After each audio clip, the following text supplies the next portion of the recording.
situation, but let's see what we can do with this.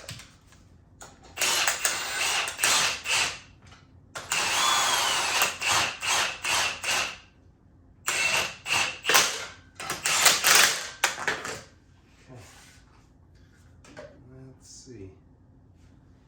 We're gonna do that.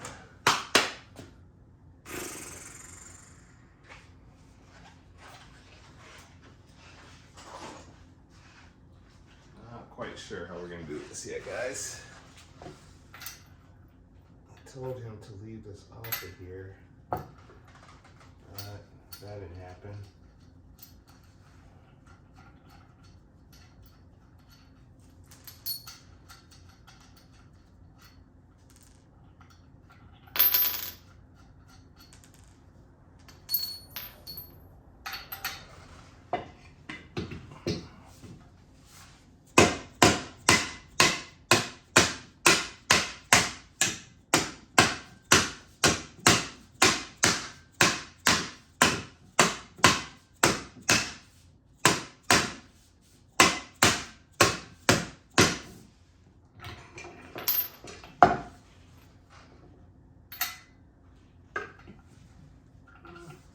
Off a little bit.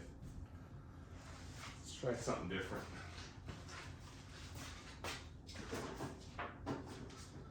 See there was some G-force. Okay. It's off of there.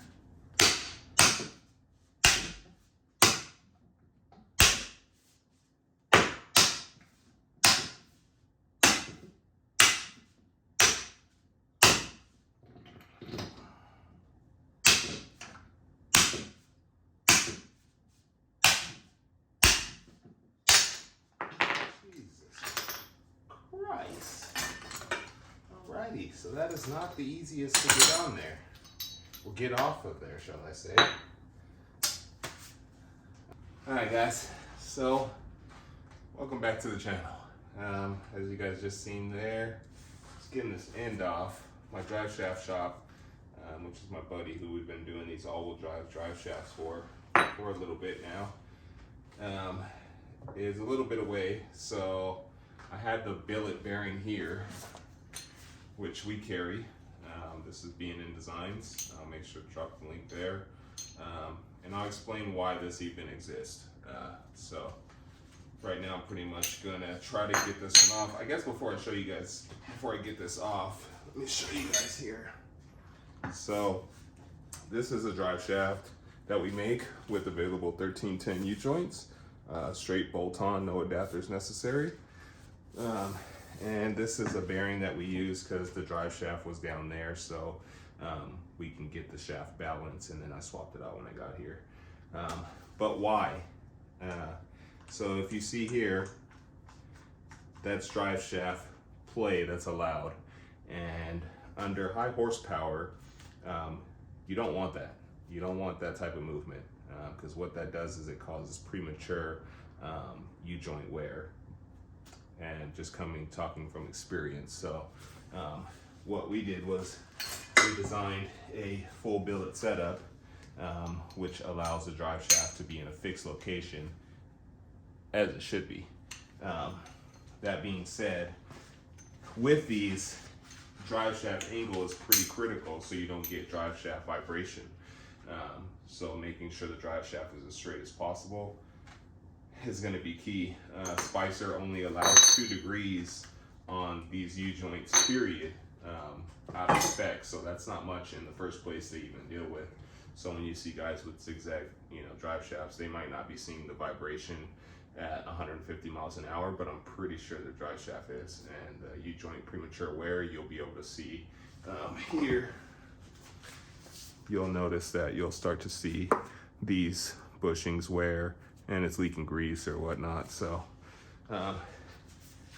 this basically allows the drive shaft to keep from doing this under loads of 5, 6, 7, 8, 900 horsepower, whatever horsepower you're throwing at the vehicle, which there should be no reason why your drive shaft's able to do that underneath the car.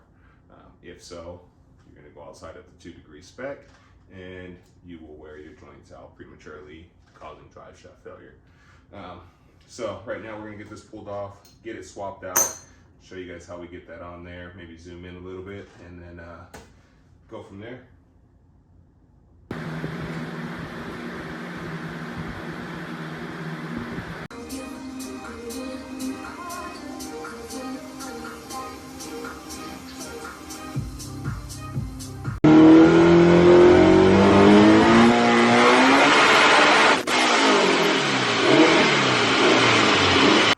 Okay, as you guys just seen, I'm pretty sure DriveShaft Shop's got some nice fancy stuff over there, but we don't. So we're using the handy dandy bearing splitter. Don't get the finger. Okay, and we'll take it flat side towards the bearing. So we'll go like so. Get her up on there. So, turn it around, obviously, because you can't put bolts on that side.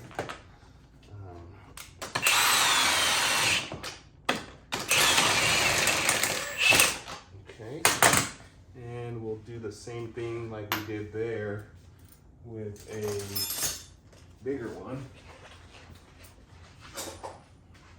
which should hopefully clear the splines. You might not even need this actually. You might be able to just hit this bad boy off. Like so. Let me just make sure you guys can see here at this angle real quick. Yeah, you're good. Okay. So let me grab a bearing cover. And all that jazz.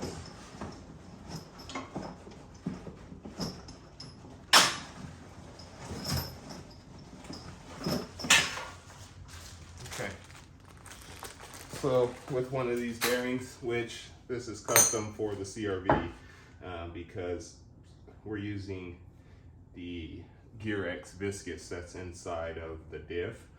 So we don't have a viscous that's in the drive shaft like most of the guys you see. This one's gonna go inside of the diff along with the LSD. I have the the viscous, but it's still boxed up. So we're not doing all that right now.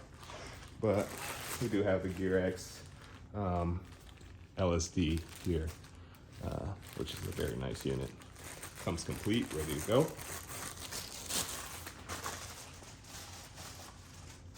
Which, now seeing this, I don't see the shims for that, but that's another video.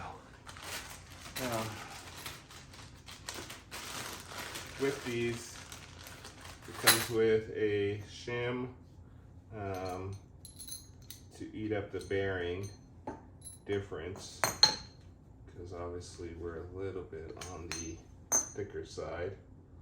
So yeah, gives us that much more, which what eats up where this stops at, obviously, before it starts going up onto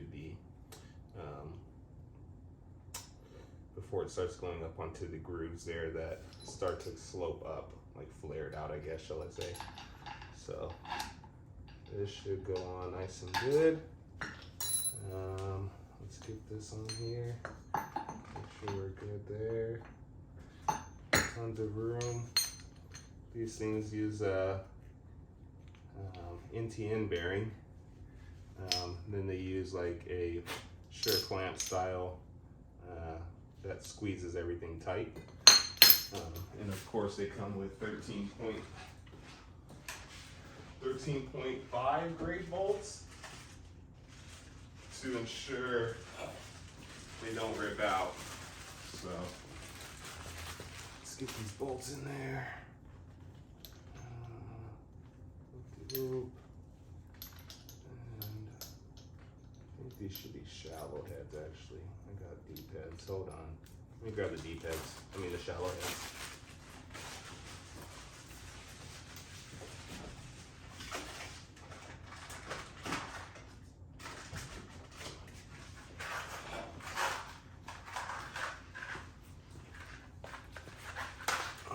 These are the shallow heads that go in there. And again, these are 13.5, I think, stainless. So pretty strong screw. Definitely not messing that up. Let's get this pressed on.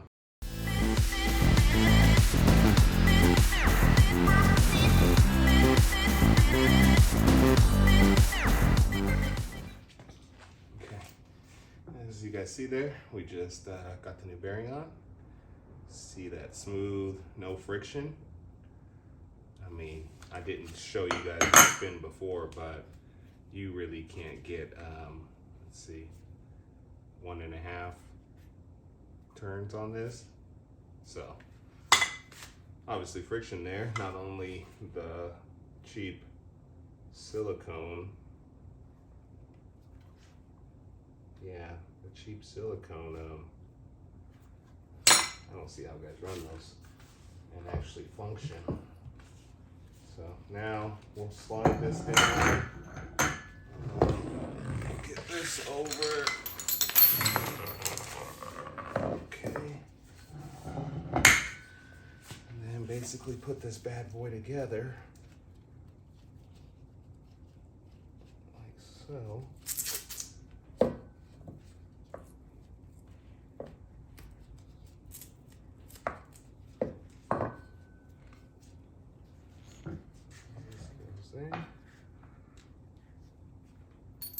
These go on there.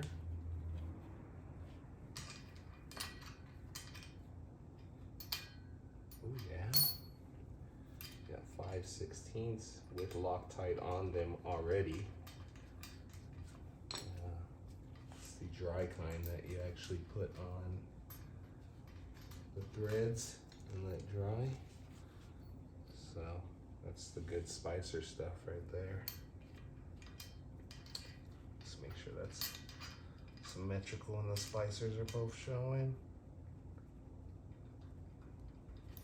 Okay, and the CRV officially has a drive shaft.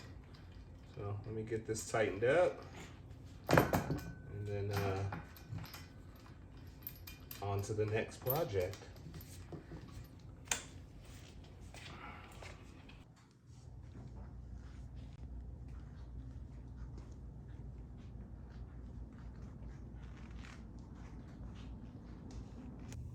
Okay, so right now we're gonna go ahead and get this up. We are going to run some spacers here to get it to the stock location. Well, we'll see what the drive shaft angle looks like.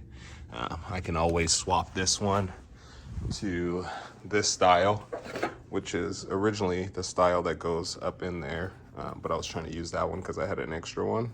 But if not, then we'll get it on this one. So we'll figure that out here in just a second. Let's get her up.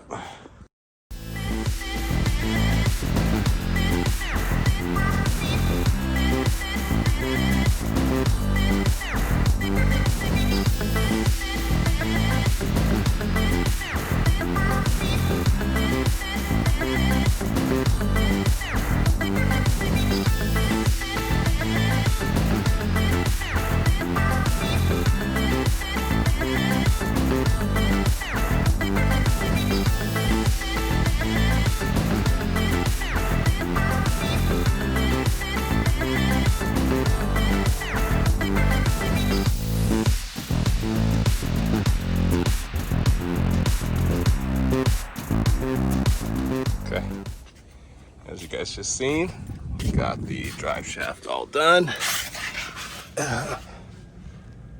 Got our bracket spaced down so we have complete levelness. One of the reasons why I wanted to use the Freelander style is because it offsetted me down enough to get me straight. As you guys see there, I'm pretty big on being straight, so don't like to mess that up. But 100% bolt up, no welding. Bolts to the stock location and bolts to the mount I made. And front's all done. So yeah, we can go ahead and close this one out, guys. Hope you guys liked, found some useful information out of this video, and don't forget, man, we'll be back. We are not done. I plan to start this up this week, so we're gonna be rocking and rolling all week, boys. Videos back to back. So don't forget to like, subscribe, and share. We're out.